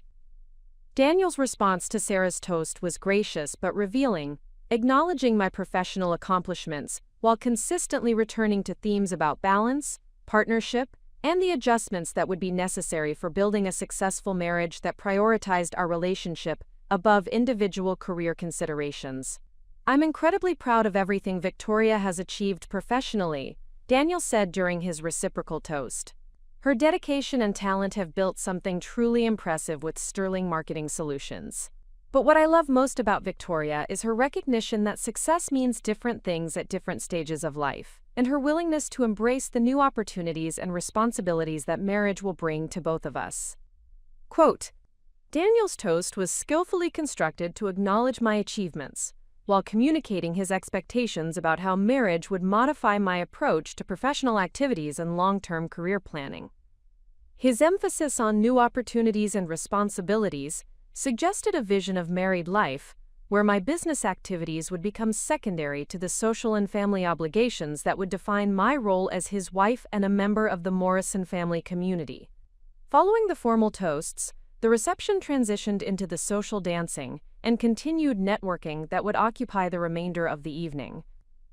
The band that Patricia had selected began performing music that would encourage both romantic dancing between couples and the kind of social interaction that would allow guests to continue building relationships while celebrating our marriage in an appropriately festive atmosphere. The dancing portion of the reception provided opportunities for more intimate conversations with individual guests who wanted to offer personal congratulations or discuss potential business relationships without the formal structure that had characterized the dinner activities. However, these conversations also revealed the extent to which Daniel monitored and attempted to influence my professional interactions, even during what should have been a celebration focused primarily on personal rather than business relationships. When Jennifer Chen from Henderson Group approached me during a break between dance sets to discuss potential follow-up projects that could build upon the successful completion of our initial contract, Daniel quickly joined our conversation and steered the discussion toward topics that emphasized the wedding celebration rather than future business opportunities. Jennifer, I'm so glad you could join us tonight, Daniel said, positioning himself between Jennifer and me in a way that made continuing our business conversation socially awkward. Victoria has told me wonderful things about working with Henderson Group. I hope you're enjoying this celebration. Patricia spent months planning every detail to make sure our guests would have a memorable evening. Daniel's intervention was subtle but effective in redirecting Jennifer's attention away from business discussions towards social conversation about the wedding reception. His approach was diplomatic enough to avoid appearing rude or controlling, but it successfully prevented the kind of professional dialogue that could have generated additional consulting opportunities for Sterling Marketing Solutions during a networking environment that should have supported such conversations. The pattern repeated throughout the evening as Daniel consistently positioned himself as a protective intermediary between me and the business contacts who attempted to engage in professional discussions during the reception activities. His behavior was framed as consideration for my ability to enjoy our wedding celebration without being distracted by work-related conversations, but it systematically limited my access to the networking opportunities that should have been natural benefits of hosting such a comprehensive gathering of influential business leaders. As the evening progressed and guests began consuming more alcohol while enjoying the festive atmosphere Patricia had created, the social dynamics became more relaxed, and conversations shifted toward topics that revealed more authentic perspectives about marriage, career priorities, and the cultural expectations that would influence how people interpreted my professional activities as Daniel's wife. The stage was being set for the confrontation that would expose the true nature of Daniel's expectations about marriage and control, though neither of us anticipated how dramatically a single moment would reveal the fundamental incompatibility between his vision of our relationship and my determination to maintain the professional identity I had spent years building through dedication, strategic thinking, and unwavering commitment to creating something meaningful through entrepreneurial achievement. The moment that would forever change the trajectory of my life began with what appeared to be an innocent business inquiry during the final hour of our wedding reception. The evening had progressed according to Patricia Morrison's carefully orchestrated timeline, with guests enjoying the elegant atmosphere while engaging in the kinds of meaningful conversations that would strengthen relationships and potentially generate future business opportunities for various attendees. The combination of excellent food, sophisticated entertainment, and strategic networking had created exactly the kind of memorable celebration that would reflect positively on the Morrison family's reputation for hosting exceptional social events. I was standing near the terrace doors, appreciating a brief moment of quiet reflection after hours of continuous social interaction, when my phone vibrated with an incoming call from a number I recognized immediately. The caller identification displayed the name of David Chen, founder and CEO of Pinnacle Technologies, a rapidly growing software development company that had been following Sterling Marketing Solutions' work with Henderson Group for several months. David had expressed interest in comprehensive marketing consulting services, but had delayed making a commitment while his company navigated a complex product launch that would determine their market position and funding prospects. The timing of David's call was both unexpected and potentially significant. Pinnacle Technologies represented exactly the kind of high-growth client that could establish Sterling Marketing Solutions as a preferred partner for technology companies seeking strategic marketing guidance during critical expansion periods. Their product had genuine market potential, but they required sophisticated marketing expertise to reach their target audience effectively and differentiate themselves from established competitors with larger marketing budgets and broader market recognition. I stepped onto the terrace to accept the call, seeking privacy for what could be an important business conversation, while remaining close enough to the reception activities to rejoin the celebration as soon as the discussion concluded. The desert evening provided a peaceful backdrop for focusing on professional matters without the background noise and social distractions that characterize the ongoing reception activities inside the ballroom. "Victoria, congratulations on your wedding," David began, his voice carrying both excitement and urgency that suggested significant developments had occurred since our previous conversation. "I know this is terrible timing, but something major has happened that could change everything for Pinnacle Technologies. We just received confirmation that we've been selected as finalists for a contract with Arizona State University that could triple our revenue within the next 18 months. The opportunity David described represented a transformative moment for his company, but it also created immediate challenges that would require expert marketing support to capitalize on effectively. The university contract would provide substantial revenue and credibility, but securing the final award would depend on Pinnacle Technologies' ability to demonstrate market traction and professional capabilities that distinguished them from other qualified competitors." "That's incredible news," I responded, genuinely excited about the possibilities such a contract could create for both David's company and potentially for Sterling Marketing Solutions if we could provide the strategic support they needed during this critical period. "What kind of timeline are you working with for the final selection process?" David's explanation revealed the complexity and urgency of the situation facing Pinnacle Technologies. The university would make their final selection within 6 weeks based on presentations that would demonstrate each finalist's technical capabilities, market understanding, and professional support systems. Companies that could show evidence of sophisticated marketing strategies and established business development processes would have significant advantages over competitors who relied solely on technical expertise without complementary business capabilities. "We need a comprehensive marketing strategy that demonstrates market research, competitive analysis, and strategic positioning that aligns with the university's educational mission while showcasing our technical advantages," David continued, his enthusiasm evident despite the challenging timeline they faced. Sterling Marketing Solutions' work with Henderson Group proved you understand how to develop compelling narratives for technology companies that need to communicate complex capabilities to non-technical decision makers. The project David was describing would require intensive research, strategic development, and creative execution within an extremely compressed timeframe. However, it also represented exactly the kind of high-visibility opportunity that could establish Sterling Marketing Solutions' reputation within Arizona's growing technology sector, while providing the financial returns that would support continued business expansion and staff development. As David outlined the specific requirements and potential compensation for the project, I found myself calculating the resources and time commitment that would be necessary to deliver exceptional results within their timeline constraints. The work would require complete focus and dedication during the initial research and strategy development phases, but successful completion could lead to long-term consulting relationships with other technology companies seeking similar strategic marketing guidance.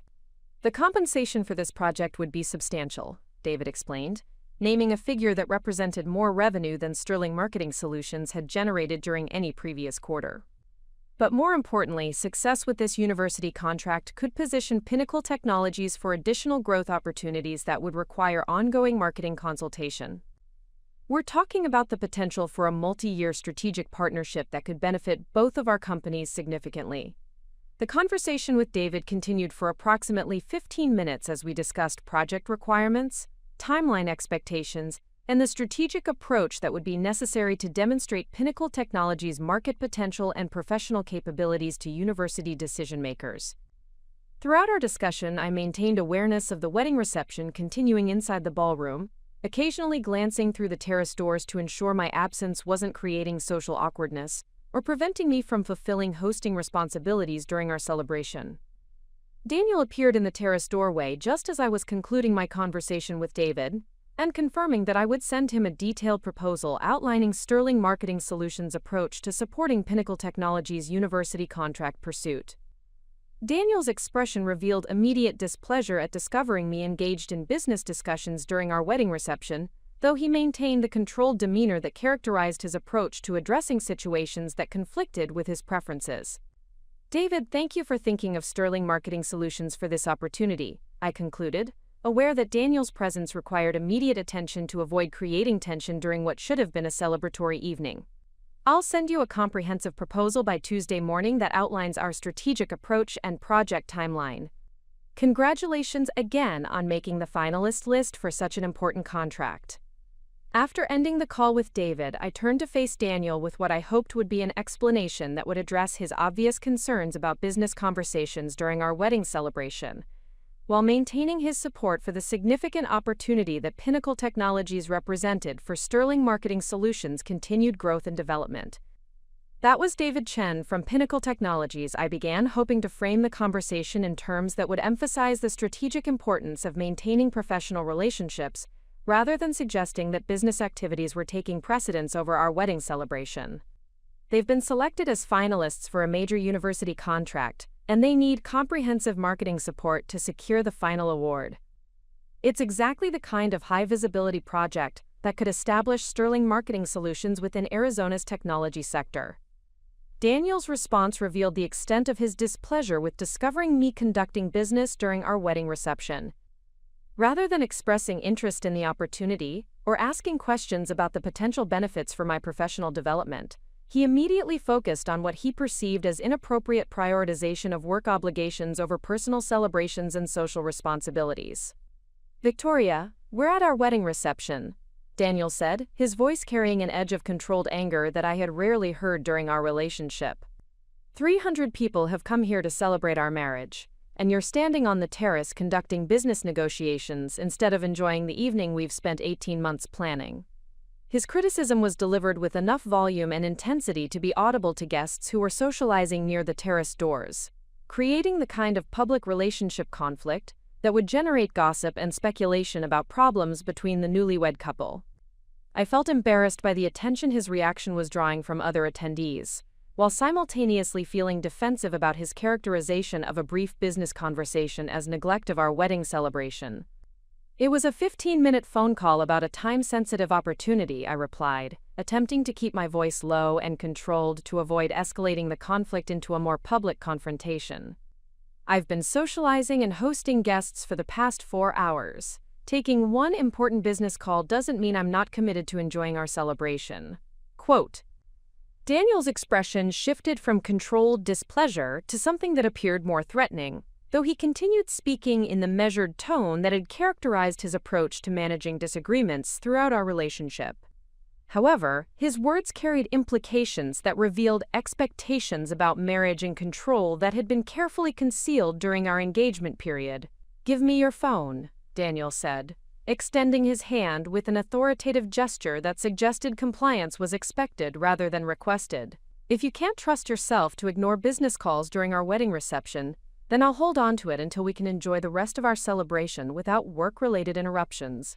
The demand was unprecedented in our relationship and revealed a level of controlling behavior that Daniel had never displayed during our engagement period. Throughout our previous disagreements about work-life balance and professional priorities, he had consistently framed his preferences as suggestions and concerns rather than demands that required immediate compliance regardless of my own judgment about appropriate responses to business opportunities. "I'm not giving you my phone," I responded, instinctively stepping backward while maintaining eye contact to communicate that his demand was both unreasonable and unacceptable. "I'm perfectly capable of managing business communications appropriately during social events. One brief call doesn't justify taking my personal property or treating me like someone who can't be trusted to make reasonable decisions." Daniel's reaction to my refusal revealed the true nature of his expectations about marriage, and the extent to which he viewed my independence as a threat to his vision of our relationship dynamics. The mask of supportive partnership that had characterized his public persona throughout our engagement dropped completely, exposing someone whose love came with conditions that required my complete submission to his preferences and judgment. "Victoria, you're embarrassing yourself and our families by conducting business during our wedding reception," Daniel said, his voice rising enough to ensure that nearby guests could hear his criticism of my behavior. "Everyone can see that you're more interested in work opportunities than celebrating our marriage. If you won't show proper respect for this occasion voluntarily, then I'll make sure you don't have any more distractions tonight." Before I could respond to his threat, Daniel reached toward me with obvious intent to take my phone by force, rather than accepting my refusal to surrender it voluntarily. The physical aggression was completely unexpected and represented a level of controlling behavior that transformed our relationship conflict into something far more serious and threatening. I pulled my phone closer to my body while stepping further away from Daniel, but my movement was constrained by the terrace railing that prevented me from creating adequate distance to avoid his reach. The physical dynamics of the situation made clear that Daniel was prepared to use force to assert control over my personal property and professional communications, regardless of my consent or comfort with such aggressive behavior. "Don't touch my phone," I said firmly, hoping that clear verbal boundaries would deter him from escalating the physical confrontation, while also communicating to nearby guests that his behavior was inappropriate and unwelcome. "This conversation is over. We can discuss this privately after our guests have gone home." Daniel's response was swift and violent. Rather than respecting my boundaries or acknowledging that his behavior was inappropriate for a public setting, he grabbed my phone from my hands with enough force to cause me to stumble backward against the terrace railing. The physical aggression was witnessed by several guests who had been socializing near the terrace doors and created exactly the kind of public scene that would generate lasting gossip about problems in our brand new marriage. "If you can't put our marriage first on our wedding day, then you don't deserve to have business contacts," Daniel said, his voice carrying a level of rage that revealed the depth of his need to control my professional activities and personal autonomy. "Maybe this will help you understand what's really important." Before I could process what was happening or attempt to retrieve my phone, Daniel raised it above his head and smashed it against the marble terrace floor with enough force to shatter the screen completely and scatter pieces of the device across the elegant stonework that Patricia had selected specifically for its aesthetic contribution to the reception venue. The sound of my phone being destroyed echoed across the terrace and into the ballroom, causing conversations to pause as guests turned to understand what had created such a dramatic disruption to the evening's celebration. The violence of Daniel's action and the public nature of the confrontation created immediate shock among the witnesses who struggled to process what they had observed from someone they knew as a successful businessman and respected community member. The shattered remains of my phone represented far more than damaged technology. The device contained 5 years of business contacts, client communications, project files, and professional relationships that constituted the foundation of Sterling Marketing Solutions' operations and growth potential. Daniel had not simply destroyed a piece of equipment. He had systematically attacked the professional identity I had spent years building through dedication, strategic thinking, and unwavering commitment to creating something meaningful through entrepreneurial achievement. The silence that followed the destruction of my phone lasted only moments before guests began murmuring among themselves about what they had witnessed, creating the kind of social attention that would ensure the incident became part of the permanent narrative about our wedding celebration. Daniel's violence had been observed by business associates, family members, and personal friends, whose opinions would influence our reputation within the community networks that were essential for both of our professional success.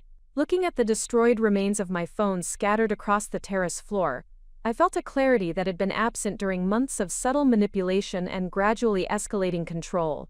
This moment of violence had exposed the true nature of Daniel's expectations about marriage, and revealed that his love came with conditions that required the complete sacrifice of my professional identity and personal autonomy. The man I had married hours earlier was not the supportive partner I had believed him to be, but someone whose vision of marriage required my submission to his preferences regardless of the cost to my own goals, relationships, and sense of self-worth.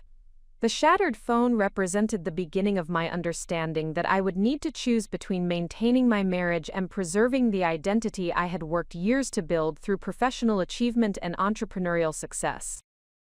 But in that moment of devastating clarity, I also felt the first stirring of something that would ultimately prove more powerful than Daniel's attempts to control and diminish me.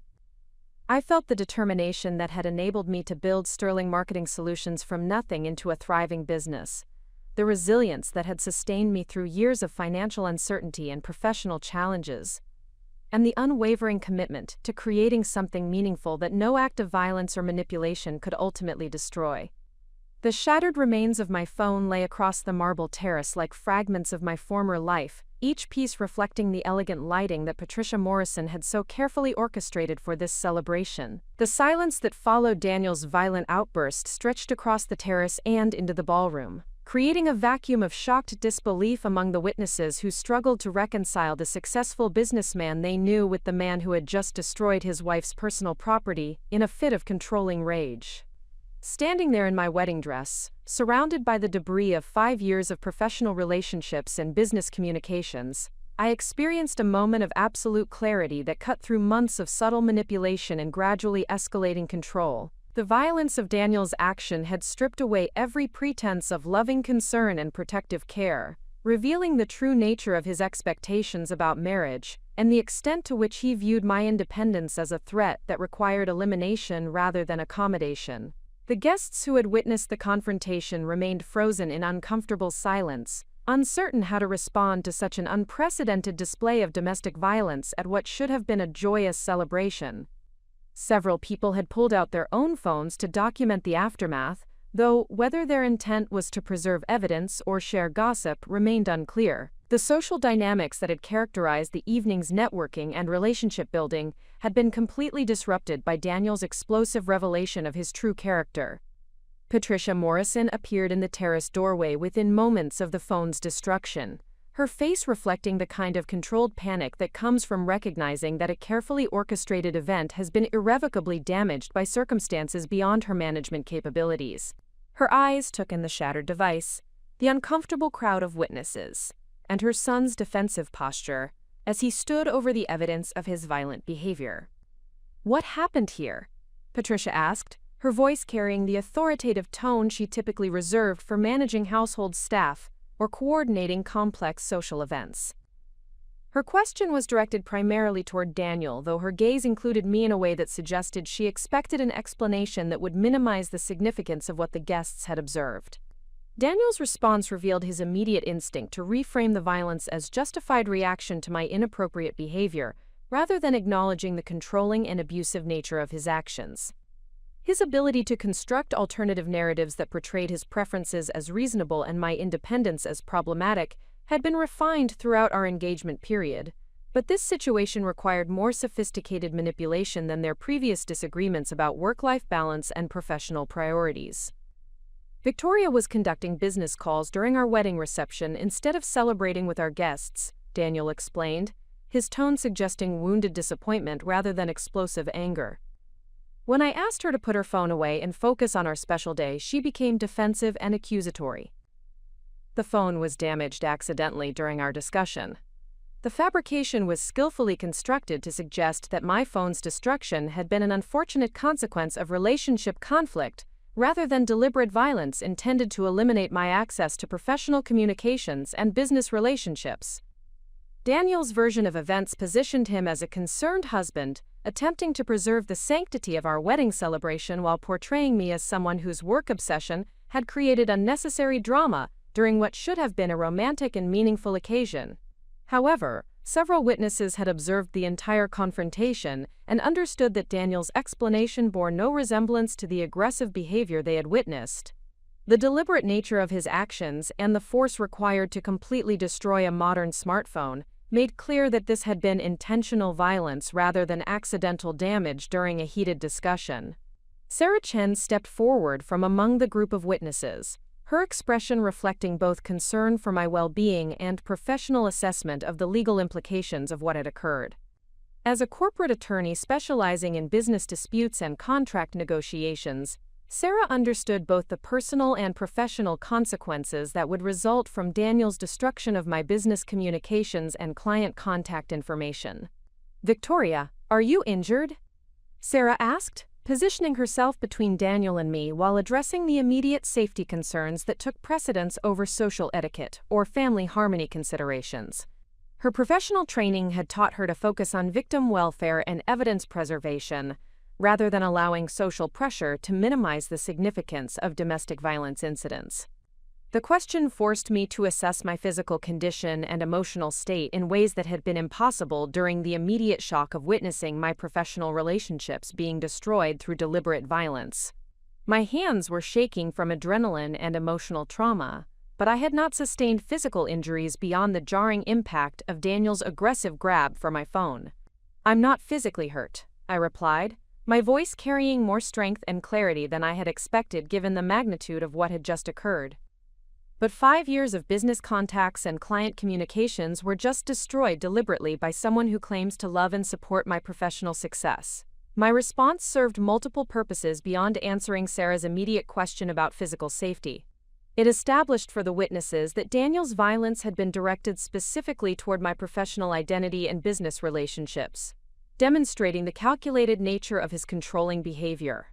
It also communicated that I understood the significance of what had occurred, and would not accept his attempts to minimize or rationalize the destruction of my professional assets. Patricia Morrison's reaction to my characterization of Daniel's behavior revealed her immediate priority of damage control rather than accountability or genuine concern for my well-being. Her decades of experience managing the Morrison family's social reputation had prepared her for addressing various types of public relations challenges, but domestic violence at a family wedding presented unprecedented complexity that required careful navigation to preserve the family's standing within Phoenix's business and social communities. "I'm sure this is all a misunderstanding that can be resolved privately between family members," Patricia said, her tone carrying the kind of diplomatic authority she typically used to redirect uncomfortable conversations during social events. "Perhaps we should continue this discussion inside, where we can address any concerns without disrupting the celebration for our other guests." Patricia's suggestion represented an attempt to move the confrontation away from public observation, while creating opportunity for family pressure and social expectations to influence my response to Daniel's violence. Her approach reflected traditional assumptions about family loyalty and conflict resolution that prioritized maintaining appearances over addressing inappropriate behavior or protecting victims of domestic violence. However, the public nature of Daniel's violent outburst had created circumstances that could not be managed through private discussion or family mediation. The witnesses included business associates, professional colleagues, and community leaders, whose observations would influence both Daniel's reputation and my own standing within the networks that were essential for Sterling Marketing Solutions' continued growth and development. Several guests had begun quietly leaving the reception, uncomfortable with the tension and uncertain about appropriate responses to the domestic violence they had witnessed. Their departure was creating the kind of social disruption that would ensure the incident became part of the permanent narrative about our wedding celebration, regardless of any subsequent attempts to minimize or reframe what had occurred. Charles Morrison joined his wife on the terrace, his expression reflecting the kind of controlled anger that comes from recognizing that family reputation has been damaged by circumstances that could have been avoided through better judgment and self-control. His immediate focus appeared to be assessing the extent of social and business consequences that would result from his son's public display of violence and controlling behavior. "Daniel, explain to me what happened here," Charles said, his voice carrying the executive authority that had built the Morrison family's real estate empire through decades of strategic decision-making and relationship management. His tone suggested that inadequate explanation would result in consequences that extended beyond social embarrassment to include business and financial implications. Daniel's response to his father's demand revealed his recognition that the situation required more sophisticated damage control than simple denial or alternative narratives could provide. The presence of business associates and community leaders among the witnesses meant that his reputation within Phoenix's professional networks had been seriously compromised by the violence and controlling behavior he had displayed. "I was trying to help Victoria understand that our wedding reception wasn't appropriate timing for business negotiations," Daniel explained, his tone shifting toward the kind of strategic communication he typically used when addressing challenging real estate transactions or client relationship problems. She was prioritizing work calls over celebrating with family and friends who had traveled significant distances to support our marriage. The explanation maintained Daniel's pattern of framing his preferences as relationship necessities, while portraying my professional activities as threats to our marriage that justified aggressive intervention. However, his attempt to rationalize the phone's destruction as protective behavior rather than controlling violence was undermined by the witnesses who had observed the deliberate force and calculated nature of his actions. Jennifer Chen from Henderson Group approached our family group with the kind of professional composure that had characterized her approach to managing complex business relationships throughout her executive career. Her presence among the witnesses represented both personal support for my professional development and potential business consequences for Daniel's behavior towards someone whose consulting services had proven valuable to her company. "Victoria, I wanted to make sure you have my personal contact information in case you need any assistance," Jennifer said, offering me her business card while addressing the practical implications of losing access to 5 years of professional relationships and client communications. "Henderson Group values our partnership with Sterling Marketing Solutions, and we want to ensure that tonight's events don't disrupt our ongoing collaboration." Jennifer's intervention served multiple purposes that extended beyond immediate practical support. Her public acknowledgement of Sterling Marketing Solutions' value and her offer of continued partnership communicated to other witnesses that my professional reputation remained intact despite Daniel's attempts to undermine my business relationships through violence and controlling behavior. The offer also represented exactly the kind of professional support that would be essential for rebuilding the client communications and business contacts that had been destroyed along with my phone. Jennifer's recognition that Daniel's violence had been directed specifically toward my professional identity demonstrated her understanding of domestic abuse tactics that target victims' independence and economic security. Daniel's reaction to Jennifer's offer revealed his displeasure with external validation of my professional capabilities and business relationships. Throughout our engagement period, he had consistently discouraged outside recognition of Sterling Marketing Solutions' success, while framing his concerns as protective care rather than controlling behavior designed to isolate me from independent sources of validation and support. "Jennifer, I appreciate your concern, but this is a family matter that will resolve privately," Daniel said, his tone carrying subtle but unmistakable hostility towards someone whose professional relationship with me represented exactly the kind of independence he had been systematically attempting to eliminate through months of manipulation and control. His attempt to dismiss Jennifer's support as inappropriate interference in family business revealed the extent to which he viewed my professional relationships as threats that required management rather than assets that deserve protection and cultivation.